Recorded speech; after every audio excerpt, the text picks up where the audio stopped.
E agora nós estamos aqui para celebrar Quibrahacha sua 38 anos de existência. Esse aí lo passa amanhã, pero dorco amanhã nós será, nós celebramos arriba e viernes. Conjuntamente com esse aqui, de Jaluna acaba nós começamos a celebrar.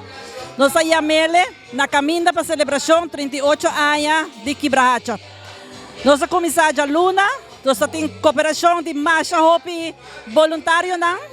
Nós temos tour dia 4 verpleegkundigen, com a check pressão e suco de membro não. Nós temos dois hairdresser que bem direito não, assim bonita. Nós também temos barbeiro que bem para pela e caballeiro não.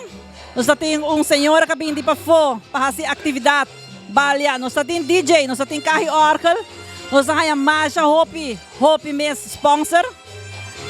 E no momento que me quer aproveitar de bisadanki na tour com ajuda para fazer esse manque assim bonita. Tour ainda gosta, tour ainda passa bom e aceita nossa satisfação seguro. Ela começa no 9h30 e ela acaba mais ou menos 10h30, por isso agora é bastante gostali para a maioria gente casa. Seguro nós põe bus extra, de bico nós temos bastante gente. Nós conta com 175 gente.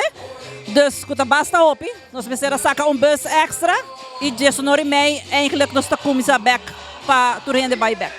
Ok, a mim também está hopi yonki, me tem apenas 4 lunas, pero me sisa com a senhora Irene Robles de Medina, tem 38 anos aqui como voluntário e ainda para uma senhora que tem 95 anos, ainda da 30 classe e está dando les de handarbeid.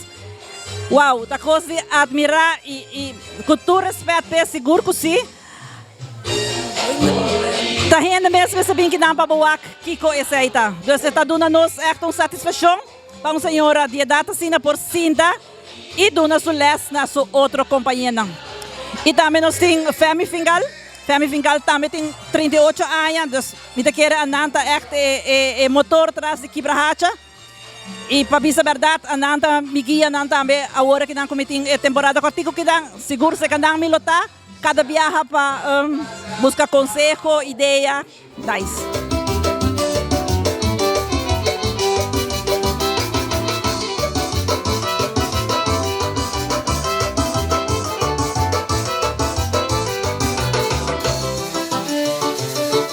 Tá momento seguro hopi placentero, orgulhoso.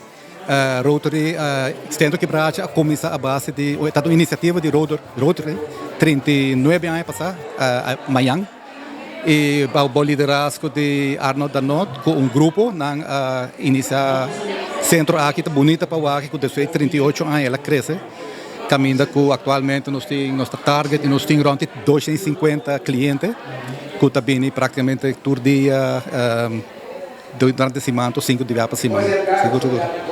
Tem caso aqui Rotary também seguir manter na serviço aqui Quibrahacha? Claro, seguro que sim. Então, um commitment de Rotary para Hopi Aia e nós seguro nós seguir com ele Hopi Aia mais.